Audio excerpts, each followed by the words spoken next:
उत्तराखंड की खबरें आपको दिखाएंगे, लेकिन उससे पहले समाजवादी पार्टी के अध्यक्ष कुछ कह रहे हैं। चलिए सुनवाते हैं। 3,500 हैं जिन्होंने बीटेक की डिग्री हासिल की है, वो नौकरी कर रहे हैं। और इसके साथ साथ खुशी ये है कि जिले के आसपास के जो बच्चे हैं उनको भी नौकरी मिली है, चाहे वो लखनऊ हो, हरदोई हो, बाराबंकी हो।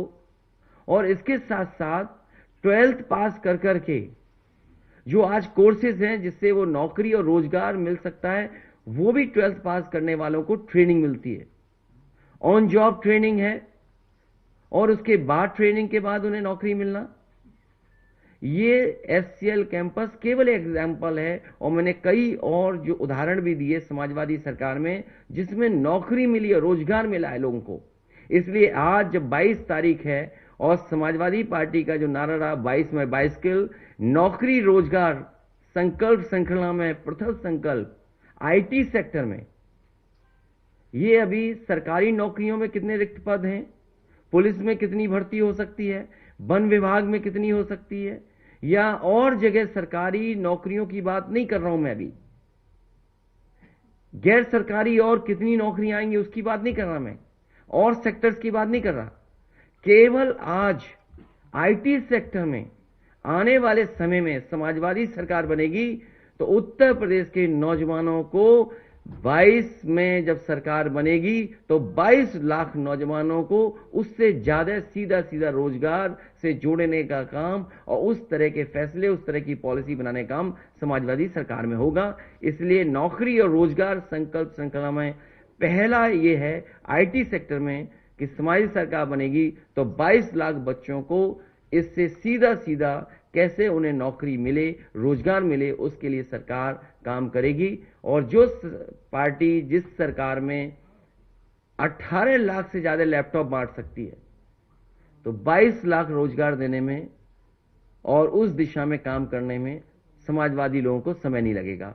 इसलिए 22 का रोजगार के लिए आईटी सेक्टर के लिए केवल पहला संकल्प है कि 22 लाख नौजवानों को जो प्रोफेशनल होंगे, क्वालिटी जॉब होगा, एजुकेशन जो कर करके इंजीनियरिंग करें, उनको नौकरी देने का, रोजगार देने का काम समाज सरकार में उस दिशा में काम करेंगे। ज्वाइनिंग। और मुझे खुशी है इस बात की कि आज समाजवादी पार्टी में बहुत लोग शामिल हो रहे हैं, और शामिल ही नहीं हो रहे हैं वो चुनाव को भी फेस करेंगे। इसलिए मैं प्रदेश अध्यक्ष जी से कहूंगा कि नाम पढ़ें।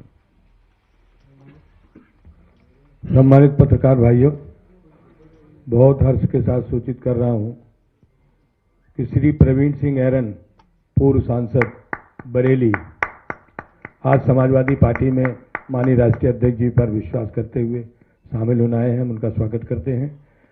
श्रीमती सुप्रिया ऐरन, पूर्व मेयर बरेली, श्रीमती रीता सिंह, स्वर्गीय राजा महावीर सिंह जी की धर्मपत्नी है, पूर्व विधायक संडीला, श्रीमती रीता सिंह जी, आपका स्वागत करते हैं और माननीय राष्ट्रीय अध्यक्ष जी से अनुमति चाहते हैं कि आपको शामिल करने की अनुमति दें। मैं दोनों लोगों को बहुत बहुत बधाई और शुभकामनाएं देता हूं। समाजवादी पार्टी में आज शामिल होने से समाजवादी पार्टी की ताकत बढ़ेगी और समाजवादी पार्टी जिस तरीके से आगे बढ़ रही है सरकार बनाने में, आपके आने से, आपके सहयोग से, समाजवादी पार्टी ने जो फैसला लिया है कि सरकार बनेगी, गठबंधन की सरकार बनेगी, उस दिशा में और आगे बढ़ेंगे।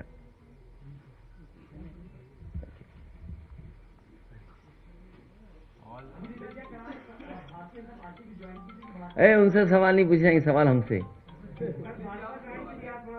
और पहले समाजवादी पार्टी की थी, ये क्यों नहीं बोलते हो आप? और एमएलए रहे। वो आज दुर्भाग्य हमारे बीच में नहीं है, महावीर सिंह जी, वो एमएलए रहे हैं। समाजवादी पार्टी की सरकार बनेगी। हाँ, बरेली कैंट, उन्हें सब पता है, वो सुनना चाहते हैं।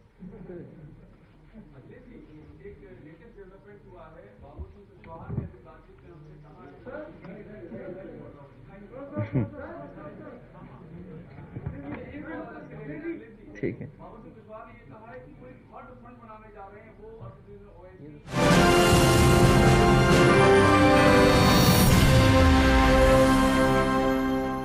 जोधपुर से बड़ी खबर आ रही है। पंजाब में हुए विस्फोट का ये मामला है। 2 महीने पहले 3 शहरों में विस्फोट हुआ था। आरोपी को शरण देने वाले गिरफ्तार कर लिए गए हैं। 4 आरोपियों को गिरफ्तार किया गया। आरोपी सुखवीर को दिया था शरण। बम ब्लास्ट के अभियुक्त सुखप्रीत उर्फ सुख को शरण देने के मामले में एसटीएफ ने उधम सिंह नगर के रहने वाले 4 अभियुक्तों को गिरफ्तार कर लिया है। पंजाब पुलिस और खुफिया एजेंसियों से मिले इनपुट के आधार पर गिरफ्तारियां की गई हैं। गिरफ्तार अभियुक्त कनाडा से आतंकी संगठन खालिस्तान टाइगर फोर्स को संचालित करने वाले अर्श से व्हाट्सएप कॉल से संपर्क में थे और अर्श ही गिरफ्तार अभियुक्तों को संचालित कर रहा था। एसएसपी बरिंदरजीत सिंह ने पत्रकार वार्ता में बताया कि बम ब्लास्ट के बाद फरार सुखप्रीत को गिरफ्तार शमशेर उर्फ शेरा, हरप्रीत उर्फ हैप्पी निवासी केला खेड़ा, गुरपाल सिंह और अजमेर सिंह निवासी बाजपुर ने अपने घर में शरण दी थी। सुखप्रीत को लाने ले जाने की जिम्मेदारी भी दी गई थी। बड़ी खबर इस वक्त की आपको बता रहे, 4 आरोपियों को गिरफ्तार कर लिया गया है। तस्वीरें आपके सामने हैं। कनेक्टेड जो मॉड्यूल था उनके कुछ लोग को यहाँ पे डिस्ट्रिक्ट के लोगों द्वारा हार्बर किया गया था, उनको शरण दी गई थी। उसी को ट्रैक करते हुए जो दूसरी हमारी सहयोगी एजेंसियाँ हैं और एसटीएफ द्वारा ट्रैक किया गया, तो 4 लोग अरेस्ट किए गए हैं, जिनके द्वारा वहाँ से एक भगौड़ा सुखप्रीत जो है उसको शरण दी गई थी और जो है बाकी एजेंसीज अभी इसको ट्रैक कर रही है। ये 4 लोगों को अरेस्ट किया गया है और सेक्शन 19 यूएपीए एक्ट 1967 और आर्म्स एक्ट में इनको जेल भेजा जा रहा है।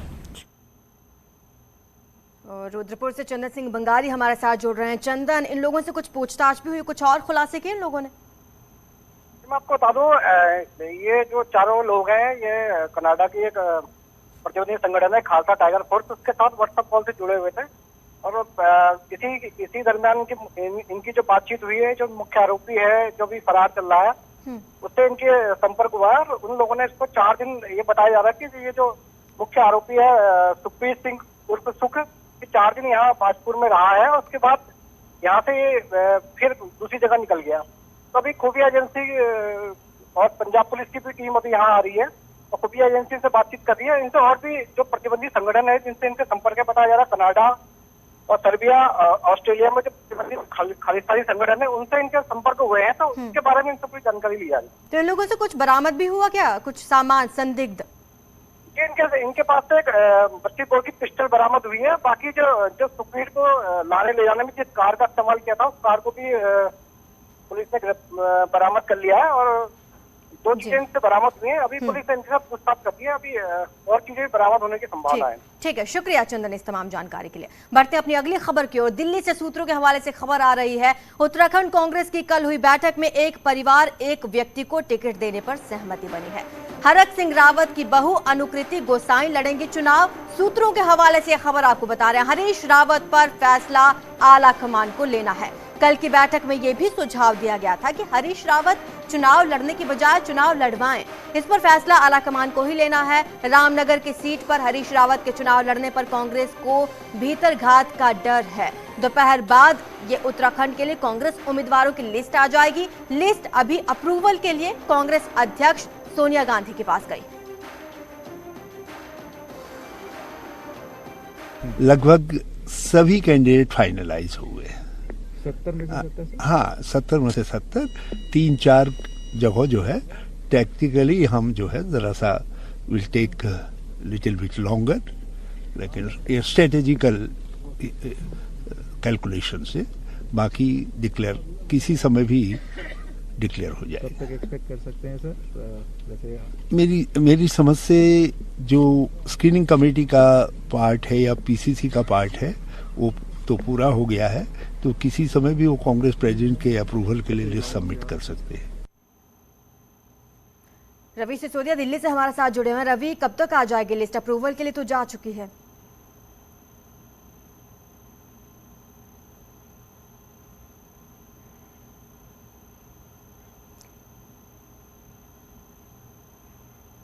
रवि, क्या आप मुझे सुन पा रहे हैं?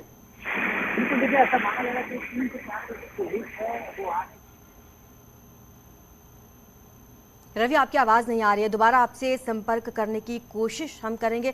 तो ये बड़ी खबर आपको बता रहे हैं, कांग्रेस की जो लिस्ट है वो अप्रूवल के लिए सोनिया गांधी के पास जा चुकी है।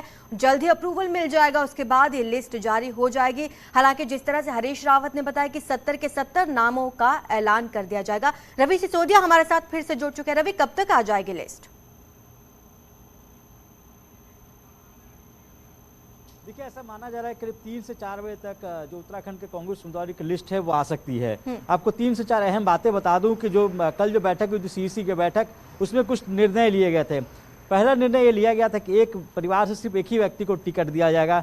जहां तक हरक सिंह रावत का सवाल है, उसमें यह फैसला लिया गया था। सूत्र ऐसा बता रहे हैं कि उनकी जो बहू है उनको टिकट दिया जाएगा। हरीश रावत को लेकर अभी भी संशय बरकरार है। हरीश रावत को लेकर बताया जा रहा है कि पार्टी में 2 राय नहीं थी। कुछ लोगों का मानना था बैठक के दौरान कि हरीश रावत इस बार चुनाव न लड़े बल्कि चुनाव लड़वाएं। अगर वो चुनाव लड़ते हैं तो फिर उनको सिर्फ एक सीट पे फोकस करना पड़ेगा। इसको लेकर फैसला अध्यक्ष को लेना है, कांग्रेस अध्यक्ष को इस पर फैसला लेना, और यही वजह है कि कुछ सीट्स हैं जिनको लेकर फैसला नहीं लिया गया है। तीसरी जो एक और जो अहम बात निकल के सामने आई थी कि कांग्रेस इस बात का भी इंतजार करेगी कुछ ऐसी सीट्स हैं जिन पे फिलहाल फैसला ना दिया जाए, जिनकी लिस्ट अभी ना निकाली जाए, क्योंकि बीजेपी की भी 6 से 7 सीट ऐसी बताई जाए जिनको लेकर फैसला नहीं लिया गया। तो एक तरह से ये डिले भी कर रहे हैं कि जिससे जो लास्ट डेट का नॉमिनेशन होगा उससे 1 या 2 दिन पहले लिस्ट निकाली जाए। ठीक है, 3-4 बड़ी चीजें निकल कर। शुक्रिया आपका इस तमाम जानकारी के लिए। तो उधर बीजेपी में दावेदारों की पहली लिस्ट जारी होते ही अनुशासन तार तार हो गया। पिथौरागढ़ से लेकर चमोली तक पार्टी संगठन में विद्रोह शुरू हो गया है। कोई निर्दलीय लड़ने का ऐलान कर रहा है तो किसी ने कांग्रेस जाने के लिए ताल ठोक दिया है।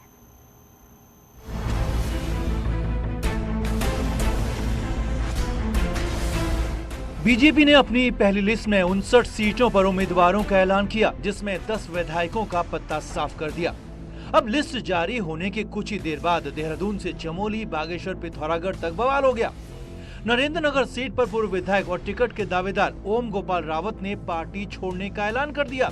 तो कपकोट में सुरेश गड़िया को टिकट दिए जाने से नाराज पूर्व विधायक शेर सिंह गड़िया के समर्थन में 50 से ज्यादा पदाधिकारियों ने रिजाइन कर दिया। दोराहाट में टिकट कटने से विधायक महेश नेगी नाराज हैं, तो थराली से विधायक मुन्नी देवी शाह भी विद्रोह का बिगुल फूंक रही है।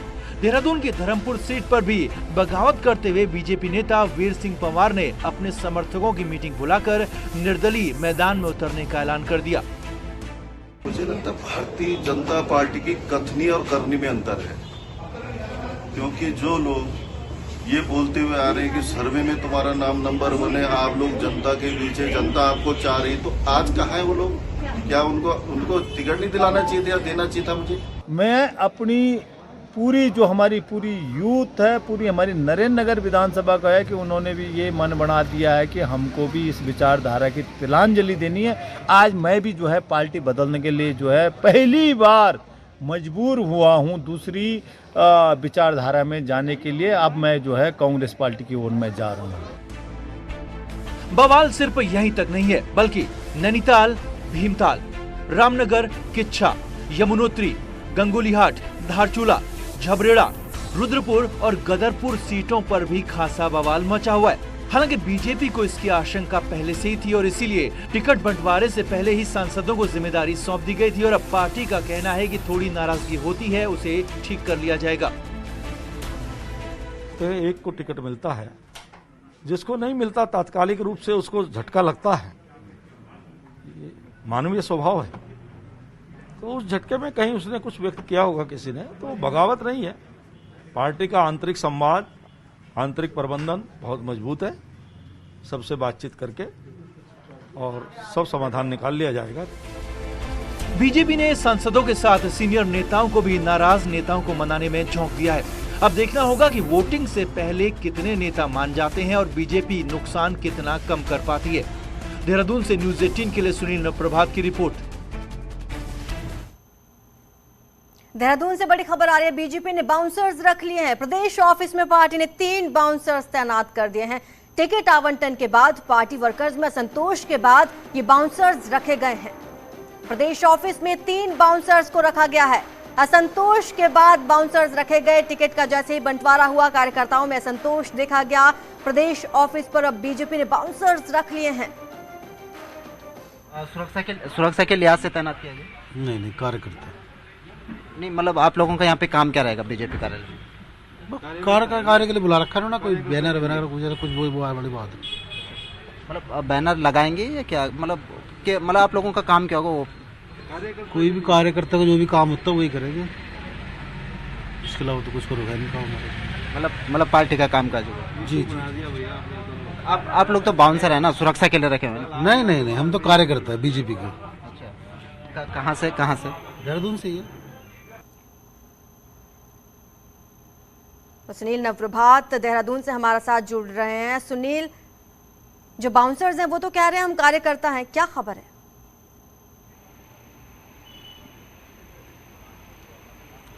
देखिए आरजू, ये बाउंसर वाली बीजेपी है। आप ये देखिए कि कार्यकर्ताओं का असंतोष कितने चरम पर है और पार्टी नेताओं को इन असंतुष्ट कार्यकर्ताओं से कितना डर है कि बीजेपी के कार्यालय में अब पार्टी को बाउंसर यहां पर तैनात करने पड़ रहे हैं। बीजेपी में टिकट आवंटन के बाद चमोली से लेकर धारचूला से लेकर कपकोट और कपकोट से लेकर देहरादून तक लगातार असंतोष बना हुआ है। आप देखेंगे कि गंगोली हाट पे जो सिटिंग विधायक थी मीना गंगोला, वो वहां पर नाराज चल रही हैं। कपकोट सीट पर लगातार पार्टी के अंदर विवाद बना हुआ है। करीब 40 के आसपास जो कार्यकर्ता थे, उसमें मंडल महामंत्री भी हैं, विभिन्न पदों पे जो कार्यकर्ता थे, उन्होंने रिजाइन दे दिया कि जो वहां पर जो जिस कैंडिडेट को टिकट दिया वो उससे कार्यकर्ता खुश नहीं है। शुक्रिया आपका इस तमाम जानकारी के लिए सुनील। तो यहाँ रुकेंगे एक छोटे से ब्रेक के लिए, जल्द हाजिर होंगे।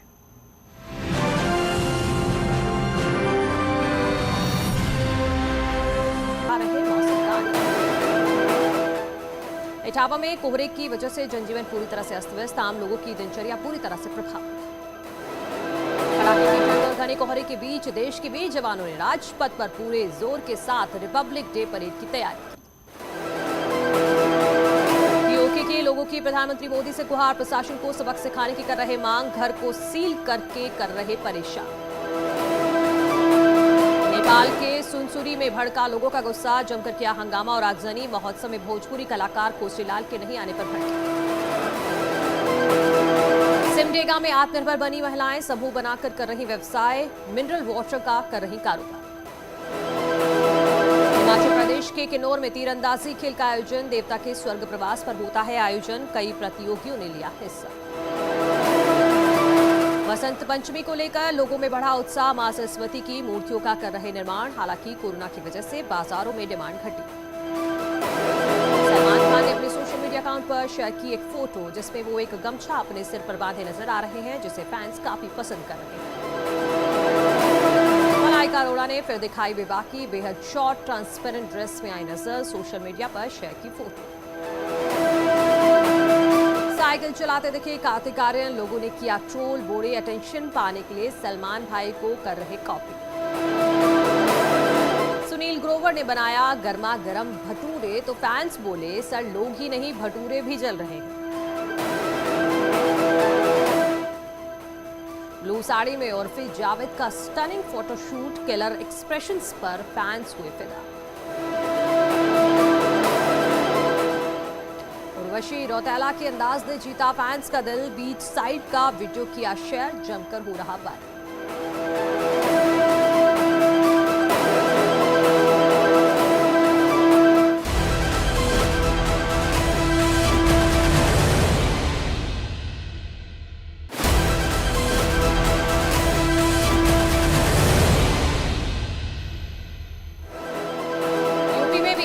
चुनाव प्रचार अभियान की शुरुआत हुआ और उनके साथ थीम सॉन्ग भी किया लॉन्च, 300 से ज्यादा सीटें जीतने का दावा। लखनऊ में सीएम योगी की मौजूदगी में थीम सॉन्ग का शुभारंभ। इस मौके पर डिप्टी सीएम केशव मौर्य और डिप्टी सीएम दिनेश शर्मा के साथ केंद्रीय मंत्री अनुराग ठाकुर भी रहे मौजूद। सीएम योगी ने फिर बोला विपक्ष पर हमला, कहा 5 साल में खत्म किया गुंडा राज और माफियाबाद। स्वतंत्र देव सिंह बोले वंशवाद और जातिवाद की राजनीति का भी हुआ सफाया। यूपी के लिए कांग्रेस ने भर्ती विधान के नाम से जारी किया घोषणा पत्र, 20 लाख नौकरियों का वादा, 8 लाख महिलाओं को जॉब की गारंटी। यूपी में सीएम चेहरे को लेकर प्रियंका गांधी का बड़ा बयान, कहा क्या मेरे अलावा कांग्रेस का बड़ा चेहरा यूपी में दिख रहा है। आगरा में बीजेपी अध्यक्ष जेपी नड्डा की पदाधिकारियों के साथ बैठक, 8 जिलों की 40 विधानसभाओं के कार्यकर्ताओं से संवाद। पूर्व विधायक कालीचरण सुमन को बीजेपी में कराया गया शामिल। केंद्रीय गृह मंत्री पश्चिमी उत्तर प्रदेश के जरिए चुनावी प्रचार का आगाज करेंगे। अमित शाह शामली के कैराना से प्रचार अभियान की शुरुआत करेंगे। नेशनल वॉर मेमोरियल की लो में मिल गई इंडिया गेट की अमर जवान ज्योति। तीनों सेनाओं के जवानों ने ज्योति को शिफ्ट किया। उत्तराखंड की सियासत में नया मोड़। 5 दिन के इंतजार के बाद कांग्रेस में शामिल हुए हरक सिंह रावत। 2016 की घटना को बताया दुखद। कहा कांग्रेस में शामिल होना ही सबसे बड़ी माफी। लखनऊ में सीएम योगी ने एमएसएमई उद्योगपतियों से किया संवाद। बोले हमने उद्योगपतियों को सुरक्षित माहौल दिया। सोमनाथ को पीएम मोदी का तोहफा। सोमनाथ मंदिर में सर्किट हाउस का किया लोकार्पण। कहा सर्किट हाउस से दिखेगा समंदर का नजारा। पीएम मोदी ने कहा सोमनाथ टूरिज्म सेक्टर का अहम केंद्र। अब मंदिर पर दबाव कम होगा। पर्यटन को मिलेगी नई पहचान। मणिपुर के 50वें स्थापना दिवस पर बोले पीएम मोदी मणिपुर के लोगों का सपना हुआ पूरा। बिना भेदभाव हर वर्ग का विकास। मणिपुर शांति का हकदार। ग्लोबल लीडर अप्रूवल रेटिंग में विश्व के सबसे लोकप्रिय नेता बने प्रधानमंत्री मोदी। ग्लोबल सर्वे में बिडेन जैसे दिग्गजों को पछाड़ा। समाजवादी पार्टी पर सीएम योगी का तीखा प्रहार। कहा आपराधिक और वंशवादी चरित्र के लोगों के मुंह से लोकतंत्र की बात हास्यास्पद। एसपी के प्रत्याशियों की लिस्ट तमंचावार। इस न्यूज हेडलाइंस के प्रायोजक पेट सफा आयुर्वेदिक जूस। पेट सफा हर रोग दफा।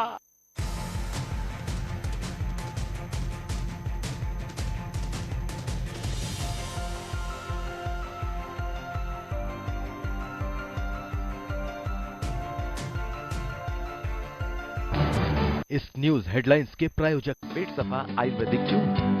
पेट सफा हर रोग दफा।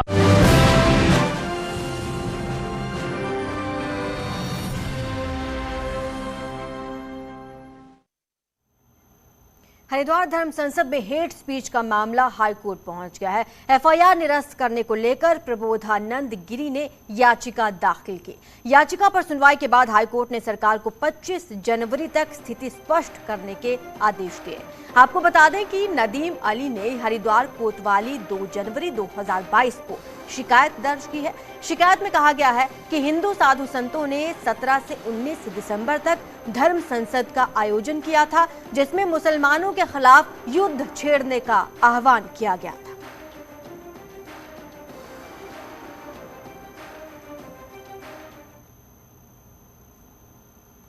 अल्मोड़ा पहुंची कांग्रेस की राष्ट्रीय महिला मोर्चा महासचिव आकांक्षा ओला ने मोदी सरकार पर शहीदों के साथ मजाक का आरोप लगाया। चमोली की कर्णप्रयाग सीट पर टिकट नहीं मिलने से बीजेपी नेता टीका प्रसाद मैखुरी नाराज और निर्दलीय चुनाव लड़ने की बात कही। लोहाघाट में बीजेपी के मौजूदा विधायक पूरन फरत्याल को दोबारा टिकट मिला। टिकट मिलने के बाद पूरन फिर से एक्टिव हो गए। भगवान बद्री विशाल की पूजा अर्चना के बाद जोशी मठ में कांग्रेस ने चुनावी कार्यालय का शुभारंभ कर दिया। मतदाताओं को लुभाने से शराब का इस्तेमाल ना हो सके, इसके लिए रुद्रपुर में उधम सिंह नगर के डीएम ने आबकारी विभाग के बने कंट्रोल रूम का निरीक्षण किया। चुनावी मौसम में रामनगर का बस स्टेशन का मुद्दा उठ रहा है। ये बस स्टेशन आज भी अपनी बदहाली पर रो रहा है। चुनाव में शराब को लेकर विकास नगर में चेकिंग अभियान तेज, जिससे हिमाचल बॉर्डर से तस्करी का शराब ना लाई जा सके। रामनगर में नामांकन के पहले दिन बीएसपी के प्रत्याशी हेम भट्ट ने अपना नामांकन किया। बीएसपी ने पहली बार किसी ब्राह्मण प्रत्याशी को यहां से उतारा। रुड़की की भगवानपुर सीट पर कांग्रेस से बीजेपी में शामिल हुए मास्टर सत्यपाल को बीजेपी ने प्रत्याशी घोषित किया। सत्यपाल ने जीत का दावा किया। रुड़की में चुनाव सकुशल संपन्न कराने के लिए पुलिस प्रशासन लगातार बैठक कर रहा है। अतिरिक्त सुरक्षा बल का की भी मांग की गई।